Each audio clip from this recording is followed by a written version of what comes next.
Welcome back to Goody Grabs. I'm Joho. I'm Casey. This is Buster, and we are here to talk about last night's insane Royal Rumble. The 2025 Royal Rumble. It was. Let's just get into it. Let's just start talking because I feel like there's a lot of talking points. I know that in our recent recaps of Raw and SmackDown, we've felt like there's kind of been a holding pattern where the stories have been waiting to kick off at the Rumble, and now that we've gotten to the Rumble, it feels like these stories like have their start point, and there's a lot of different branches and directions everything can go from here. But Definitely. Seeing the Rumble made it feel like it was all worth it. The wait and the build up to get here. Things have felt a little stagnant, and I think this finally got everything moving. And that's the reason why we did not drop an episode of a SmackDown recap this week. We felt like there wasn't really much happening there of substance, and that if there's anything we wanted to touch on, it would just bleed into our Rumble recap. But still, there's not really much that I think that we need to add from SmackDown. Yeah. So, well, something I loved from the Women's Royal Rumble specifically was that they highlighted so much NXT talent. They had so many women from the NXT roster make their debut, so that was really cool to see. I love seeing Roxanne Perez in the Rumble. Roxanne set the record for longest Women's Royal Rumble lasting tenure. It was awesome. We had excellent showcases of like Jada Parker and Lash Legend and like the power that they were able to bring, as well as Stephanie Vaquer, Julia, yeah. And we got to see Jordan Grace mix it up with them. We don't know if she's going to spend some more time down in NXT or if she's going to be main roster, but like there was a point where we saw like Jordan Grace and Stephanie Vaquer hitting a double suplex on Charlotte Flair. Yeah. And like Natalia's in the corner, and in the other corner you got like Io Sky and Liv Morgan. It's just like, I feel like last night was a big showcase of a lot of the depth of both the men's and women's divisions. There's a lot of players at hand, and I feel like in both matches there were still like shocks and surprises that people fantasy booked and people that we were expecting to see that we didn't see. Yeah. And I can't say that there was anyone that we saw that I was disappointed that they like took up one of those spots. Yeah, I feel the same way. Jade, we're still waiting for you to come back. I guess we'll keep waiting. One thing I have seen, I don't know who exactly I saw say this, but I do kind of agree. I think that if Nikki Bella was not number 30 and they swapped her with Alexa Bliss, who entered at number 21, it would have been received better. Alexa got a monstrous pop for her return, and Nikki, I think, with there being the expectation of will Jade be there, will AJ Lee be there, will Becky Lynch be there, I feel like Nikki kind of was dealt a raw hand at number 30. She kind of got lost in the mix a little bit. Especially, and she ended up being a Final Four participant, but unless this is a sign that Nikki is here making a full-time return to the ring, then it felt like as a one-off legend spot, it felt like she just kind of was put in a position where expectation and people like kind of believing other people might be there just set her up to be seen as like a bit of a disappointment. And yeah, I think it really was an excellent showcase of like the depth of the divisions though. Yeah, definitely agree. As well as one thing I want to touch on a dislike that kind of comes a little bit along with that. It felt like in the Women's Rumble, at the end of it, there wasn't any tension. Like with the remaining field in the Final Four, you're just like, okay, Charlotte's winning. Yeah. As soon as, like, when there was the big spot where Nia eliminated like 6 competitors. That was ridiculous, by the way. That was ridiculous. And like in that, we lose Bianca, we lose Naomi, we lose Io, like a lot of people who believably could have been threats in the Final Four. So it's not just like, okay, here's who's left. Okay, Charlotte, it's a cakewalk. And that's what it ended up being. Like we knew that Nia was going to be like a big obstacle for Charlotte to overcome. And kudos to Roxanne for sticking it out as long as she did. I think that sets the stage for her main roster call up, and just like it seems like she's going to be another one of the young NXT girls that wants to prove herself against the original like NXT 4 horsewomen. So I Yeah. can already see like there's ready-made conflicts between her and Bailey, her and Charlotte, her and Becky whenever Becky makes her return. And I think that they're gonna deliver, and she's just already so good, so young. Let's talk about the tag match. Let's talk about the Motor City Machine Guns versus DIY. Motor City Machine Guns. Honestly, I haven't seen a cooler tag team than the Motor City Machine Guns in a long time. They're so fucking cool, dude. Like everything that they do is so smooth, so athletic, like so high paced. And they were talking about on commentary, stressing how with 2 out of 3 falls matches, you have to be cardio machines. And it seemed as though like as the match progressed, they only picked up the pace and got more frantic and were doing crazier, more athletic moves.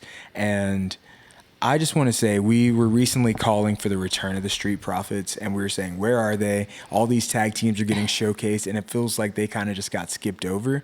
And I'm glad that someone remembered that they exist, because I feel like if any team should be the team to take the belts off of DIY, it should be the Street Profits. It feels like they're kind of building up to maybe what'll end up being a multi-man match or something at WrestleMania, where a lot of teams contend for the titles in like either a 4-cornered showcase or like a ladder match or something similar to last year. And that's where we can see like Garza's and Pretty Deadly and these teams that have earned themselves a WrestleMania match like get that chance to showcase. But really was hoping to get a definitive finish there. It leaves like a lot of things open-ended. Realistically, Motor City Machine Guns, they've beaten every team in the division, won like 5 straight weeks on SmackDown. Yeah, where did they go and now? Like they have an argument for like why the match ended indecisively. So they're not going to be out of contention, but with all the different teams that are in contention, that division's in a healthy spot, so can only hope to continue to see good things there. I wonder if we see any other teams move around with the transfer portal. I think it's going to be closed after this week, going into this week's Raw, but hopefully we get some sort of announcement on like the finality of the rosters. Yeah, definitely. Cody Rhodes versus Kevin Owens. Guys, we've been predicting the Cody Rhodes heel turn for a while now. You specifically. Yes. You called it. I have been waiting for the Cody Rhodes heel turn, and I think last night we finally got a taste of that. More than a taste. He murdered Kevin Owens. Yeah, it was, I think, not to like speak in a hyperbolic manner, Buster agrees.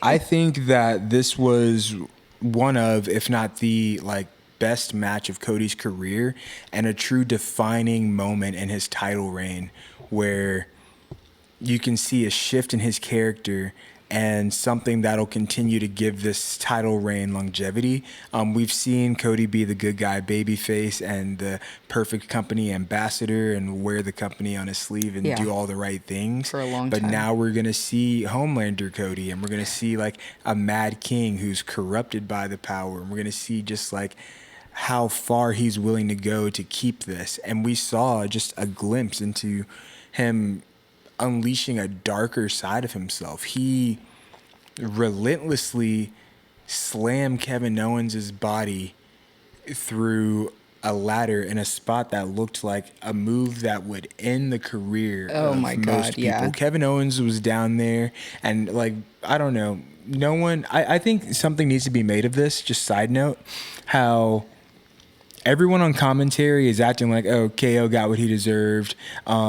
There's been reports of Cody's injury, like he suffered an injury in the match. He's a little bit beat up coming out of it, but he's still expected to be on SmackDown this week. There's no reports on KO, who was murdered. And it's just like, everyone's just like, this is what he deserves. And I feel like that's playing into the Cody's the golden boy. I agree. This is what we care about. Oh no, he stubbed his little pinky toe on his way back to the ring. Meanwhile, Kevin Owens' head was like decapitated inside in the a ladder. Yeah. he was busted open. Sammy's acting in this, like, I don't even think he was acting. I think he might have really thought, because if I was standing there and I saw my best friend look the way Kevin Owens looked, that wouldn't be acting on my part. Sami Zayn looked distraught, and it really made me feel like that was going to push him to then go into the Rumble and win everything for his friend who just got murdered. It made me feel like that was unplanned. Like, that spot was something that they improv'd, and that, like, they just, like, went for it. And Kevin is just so good. He's like Mick Foley, like putting his body on the line to have a moment, and that moment made Cody. Like, if beating Roman didn't make Cody, and people have like been questioning his reign, and he fought Gunther, he fought Logan Paul, he beat up AJ a couple of times. This is something that's like completely removed from the bloodline. There's no Roman, there's no Punk. This is strictly a Cody Kevin story, and he told it beautifully. Yeah. And Kevin pushed his buttons enough to make the evil Cody Rhodes come out, and it's just a taste of what could possibly be like one of wrestling's next great stories. And that leads to the main event. You were saying you think this is going to be like the Battery and Sammy's back. Yeah. I mean, at this point, guys, we said it a few videos ago, but I really thought Sami Zayn was going to be the guy to win the Royal Rumble. And so at this point, right after, the match with Cody and Kevin, I was just, 100% behind Sami. So yeah, it was interesting to see the way things did end up playing out. Sami didn't win. Let's talk about this men's Rumble. So I've said for weeks, like, the men's main event division has been getting all of Triple H's love and attention. It's been the favorite child.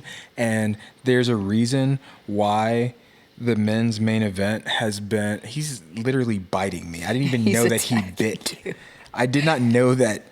Like, all right, this is going to be, ladies and gentlemen, the exit of Buster from today's show. Aw. Ladies and gentlemen, Buster, do you have anything you want to say to the camera? Buster Boots. Yeah. Babyface of all time. Yeet. So, getting into the men's Rumble, Triple H has been giving the men's main event division like all of his love and attention the last couple of months, and it's been at the cost of every other division. Like, we feel like the women's build to the Rumble was undercooked. We feel like there wasn't a lot of storylines progressed from the women's Rumble. And the tag division, the mid card, it feels like they haven't really been fighting with much consequence lately. But going into this match, this was a match that had to deliver, because all the time and attention, the star power has been put into this match. Yeah. And it was something where they had a chance to have an all-time great Royal Rumble. Quite literally every active storyline was there in the ring. So yeah, anything could have happened, which was really cool. It made it feel really important and exciting. So it was just fun to watch too. And the way it was laid out, the way it was staged was perfect. We got Penta versus Ray to start things off. Oh my God. That alone could have been like a main event match right there. I was so excited.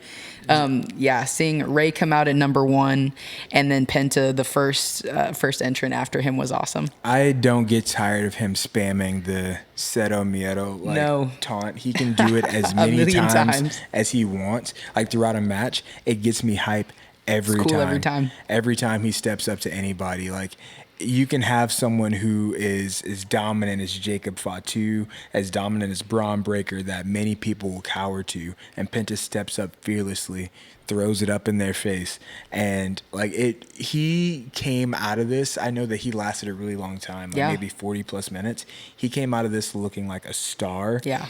The improv tag team, him and Roman working together, was so fun.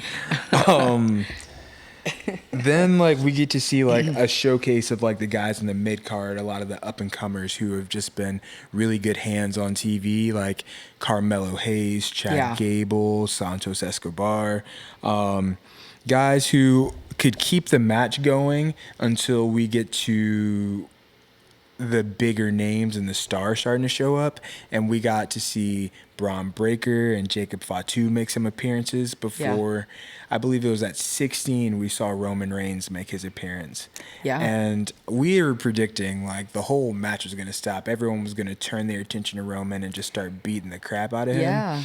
Roman shows up, spears Miz, tosses him out, spears somebody else, tosses him out, gets speared by Braun Breaker in an awesome spot. That was amazing. He looked amazing. He murdered Roman. Yeah, the spear was crazy. Just veteran experience was able to take his momentum, get him tossed out, and the look that they shot each other, I feel like there's money there in a program. I know that that's like the eventual passing of the torch that they're going to want from top guy to top guy, but well, it's nice to see the foreshadowing there and the first taste of like them having any sort of conflict with each other. The Rumble's great for moments like that. Yeah, definitely. Jacob Fatu continued to look like a world eater. He's just tossing bodies around with reckless abandon. Like his Samoan drop is like every Samoan in the company does a Samoan drop. Yeah. Like Jimmy's got one, Jay, Roman, Nia, like Tamina hits one, but Jacob Fatu's just like the height that he throws them up in the air and then his ability to catch them and throw his whole body back into it. Like his is a thing of beauty, and it just is something that continues to amaze me every time that we see him in ring. Later in the match, we started to see some more stars appear. We got a surprise return from none other than AJ Styles. Yeah, the phenomenal one. We thought AJ wasn't going to be back for maybe a year, and he was able to come back and not only like have a good showcase, he was like one of the last few people in there and a believable winner when we got down to like that final 8 or 9. Oh my gosh, yeah. That final 8 or 9, I was having such a hard time deciding who I really believed in. That was the most star power I had ever seen, and we were looking at it and we were thinking, there's like 9 guys left, and any one of them could win. Yeah. And it would be like Sammy was left. I believe Drew was left. Seth, Roman, Logan Paul, Jay, John Cena, Punk, and everybody like had a realistic argument about winning. Yeah. The dynamic between all of the top guys, like seeing Roman and Seth and that camera angle of them looking at each other, and they're just like inability. Seth ran in and immediately went straight at Punk, wasted no time, and just like the interplay between the three of them was so funny. So fun. Seeing Seth stomp on Roman's head, too good. You know? Yeah, the moment when Punk eliminates the two of them together and then is immediately eliminated by Logan Paul and all three of them begin crashing out, that was cinema. Like, guys, did anybody else lose it a little bit when you saw Logan throw Punk over? Because I did. At that point, I really thought it was down to Logan and Cena, and I was thinking we're getting Logan versus Gunther, and they're gonna make Logan the Royal Rumble winner, and Logan's gonna be. I had the same thought. TV, and he's gonna fight his brother and something, and that's Royal Rumble winner Logan Paul. I was like so mad that was about to happen. I was like, wait, no. Do. Like, this is our moment. We coming for 17. Change the last is getting time snatched. Is now. Yeah. And I believed. Jey Uso kicks Logan when he's on Cena's shoulders. Cena goes and clotheslines him over the top rope. We're down to Jay and John. And this seems like a moment where, like, Jay, you've had so many shots at Gunther and you've come up short time and time again, and you said that this was like your chance and you were going to do this, and I want to believe you, but you just can't get it done, and Cena's about to get number 17, but you had a good showing. All right, Cena, you got him on your shoulders. Get ready to toss him. Wait, what? Wait, no? Huh? I was in shock. I was in disbelief. And last night in the moment was like, what the hell? Like, what decision was just made? Honestly. But today, now that we've had some time to sit with it and think on it, I love it. I feel like in that moment a new star was made. Oh Like yeah. Jay has come short time and time again. He's been super popular, he's been super over, but he hasn't had the big moment to say, "Hey, this guy is a main eventer and he's here to stay." Like you can fight Roman as many times as you want. That's your cousin. Yeah. It seems like a nepo thing. You can beat like the people of Raw, everyone on Raw is a mid Carter because like their main eventers just fight each other away from the title. You can beat every mid Carter and fall short to Gunther every time, but you tossed John Cena. You ended the 17. CM Punk, Roman Reigns, Seth Rollins, Drew McIntyre, John Cena, Sami Zayn. These guys did not win the Royal Rumble. It was main event Jay Uso. Yeet. That is crazy in and of itself. It is crazy, and you know what? I think we can all agree that he deserves it. He so deserves it. Yeah, he's finally truly main event Jey Uso. So I'm happy for him. I think he deserves it. I can't wait to see him beat Gunther. And it finally showed something that was unpredictable. Like, yeah, I didn't see it all coming. night. We were waiting, saying, "Oh, we're gonna see these shock returns. We're gonna see this surprise debut and that kind of stuff." And it didn't really happen, and we were left a little underwhelmed. And we felt like the main event was a foregone conclusion. One of those aforementioned top guys is walking away, and there's a lot of options. It's just pick your poison, which one. Yeah. And WWE just challenge our expectations and made a brand new star in Jey Uso. Like he's going to finally do it. He's going to finish his story. He's going after Gunther at WrestleMania, and now that makes the build to Elimination Chamber in Toronto, the next major PLE. That's going to be huge because everyone else is gunning for Cody now. Yeah. And that's still probably going to end up being the night 2 main event. Yeah. Whoever's fighting Cody. And we know Cena's going to be in the Elimination Chamber, but who else fills out that? Like, it's a 6-man match. So do we see Drew? Do we see Damian Priest? Do we see Carmelo Hayes? Are any of those other top guys, Punk, Roman, Seth, going to be intertwined in there? Are they going to stay on Raw and figure things out there? Like, the possibilities are endless. Can Logan Paul weasel his way into a main event? I'm sure he can. And I'm like invested in I feel like there was a double turn that happened during the WWE Championship match. I think Cody is going into WrestleMania as a heel, and that means that there needs to be a triumphant babyface to go after him. That could be John Cena, but could we see Randy return? I thought Randy was going to return last night. So, I mean, I'm hoping it happens soon. And we've been predicting that Cody would turn on Randy for a long, long time. So, I mean, it's only a matter of time before something happens. And then, is this how we finally get, the payoff of Sammy and his, I'm going to be a main eventer, I'm going to be a world champion? Do we see Sammy and Jay end the night, like Eddie Guerrero and He Who Shall Not Be Named when they had their moment at WrestleMania 20 when they were the two champs? Do we see Sammy and Jay have that moment this year? I hope we do. Jey Uso, Sammy Uso. I don't know, man. Dude, I think Kevin Owens is going to kill Sami Zayn. I think he's going to sit there and think you watched as Cody climbed up that ladder. You helped Roman. When Roman needed to fight Solo and Fatu and all of them, you did everything in your power to help them. But when Cody slammed me, your best friend of 20 years, you didn't do anything. You watched as he climbed up and celebrated over my lifeless body. I think Kevin Owens is going to shoot Sami Zayn. That shot of Cody with both titles over Sammy and Kevin. That's going to be the thumbnail. While Kevin is bleeding. We're going to make that the thumbnail, for sure.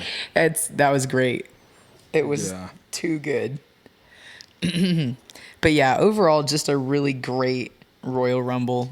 There were so many fun moments that had nothing to do with, Jey Uso or the winner of the Rumble. Speed getting speared by Braun Breaker was crazy. Say that 5 times fast. Speed speared Braun Breaker. Speed speared by Braun Breaker. That's crazy. We saw Kai Cenat Front row, he was streaming Live the entire streaming, event, having the time of his life. Speed backstage had several superstars and not on his stream. He got to replace Tozawa when he got knocked out by Carmelo Hayes. Yeah, That was cool. like this event was tons of fun. Indy was a great crowd. It was a huge event, huge gate, broke all their records and whatnot again.